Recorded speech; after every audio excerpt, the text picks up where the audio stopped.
DC.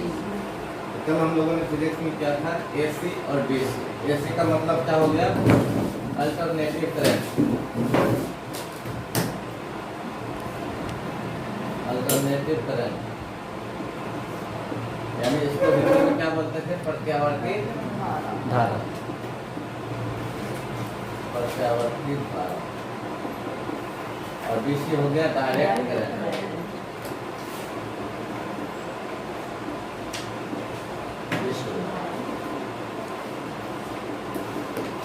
तो पहला चीज जो एसी में आपने देखा था कि जो एसी होता है इसमें क्या होता है, अल्टरनेट होता है, यानी दिशा और मैग्नीट्यूड परिमाण इसका क्या होता है, बदलते रहते हैं। लेकिन डीसी में क्या होता है, दिशा नहीं बदलता, दिशा सीधा।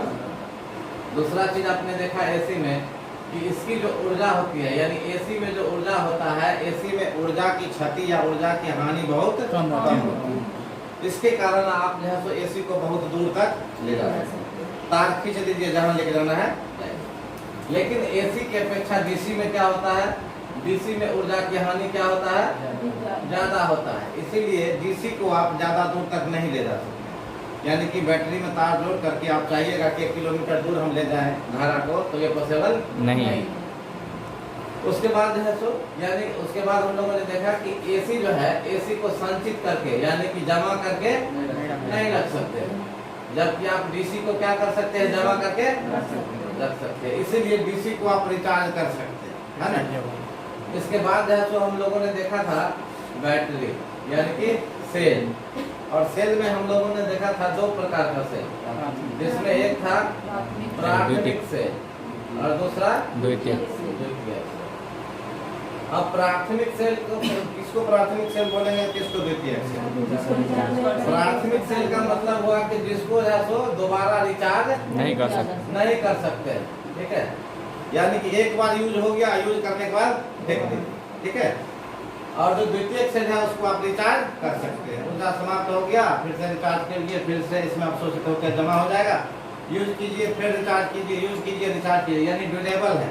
ड्यूरेबल का मतलब लंबी अवधि तक चलने वाला है द्वितीयक सेल। प्राथमिक सेल क्या हो गया कि उपयोग हुआ, काम हुआ, बात खत्म, काम हुआ फेंक दीजिए, काम हुआ फेंक दीजिए, ठीक है। अब प्राथमिक सेल में हमने कई सेल के बारे में बताया था।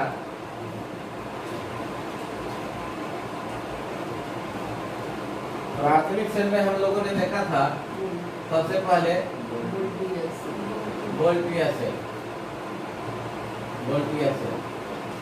उसके बाद हम लोगों ने दूसरा देखा था डेनियल सेल। उसके बाद हम लोगों ने देखा था लोकलांस सेल, और लोकलांस सेल के बाद हम लोगों ने देखा था यानी ये जितना भी तरह का आप सेल देख रहे हैं ये सब का सब कैसा है, प्राथमिक सेल। ये सारा सेल क्या है, प्राथमिक सेल है, यानी एक बार आप यूज किए, काम हो गया, उसके बाद अब जैसे सेल के बारे में हमने समझाया था कि जैसे क्या है कि ये बैटरी है,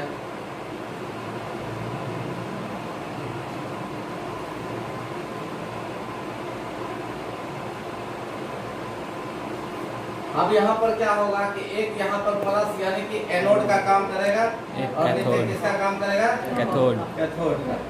तो एक हो गया एनोड और एक हो गया कैथोड। बीच में क्या हो गया, ये इलेक्ट्रोलाइट, यहाँ पर जो घोल बन के तो रखा रहेगा उसको बोलते हैं इलेक्ट्रोलाइट।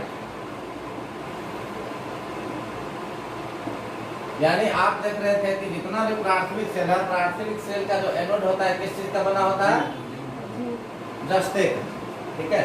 और इसका जो कैथोड होता है वो किस चीज का होता है, कॉपर यानी कि तांबा।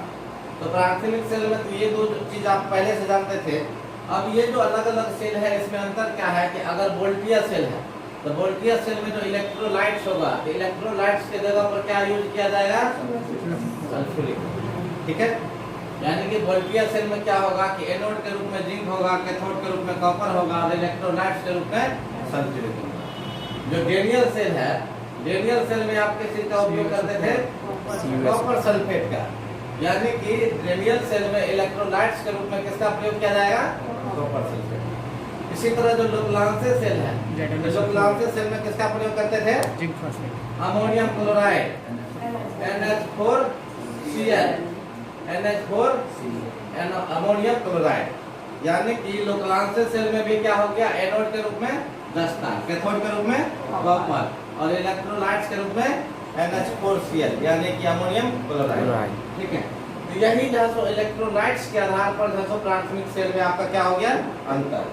और ये जो शुष्क सेल है, ये शुष्क सेल के बारे में हमने बताया था कि शुष्क सेल कुछ और नहीं है बल्कि ये जो लोकलांश सेल है, इसी लोकलांश सेल का क्या है, सुधरा हुआ रूप है, सुधरा हुआ रूप, जहाँ पर आप क्या करते हैं, ये एनोड कैथोड रहता है और ये जो है तो कैथोड है, कैथोड की जगह पर आप क्या करते हैं कि कार्बन की एक रॉड का प्रयोग कर देते हैं, कार्बन की एक छड़ का प्रयोग कर देते हैं इस तरह से। ठीक है, यही आपका क्या हो जाता है, शुष्क सेल, जिसमें आपने देखा था कि वोल्टीय सेल काफी बड़ा होता है, इसलिए जनरली प्रयोग में नहीं लाया जाता। उसकी अपेक्षा शुष्क सेल क्या है कि शुष्क सेल को परिवहन करने में बहुत आसानी होता है, इसलिए लोग ज्यादा प्रयोग किसका करता है, शुष्क सेल।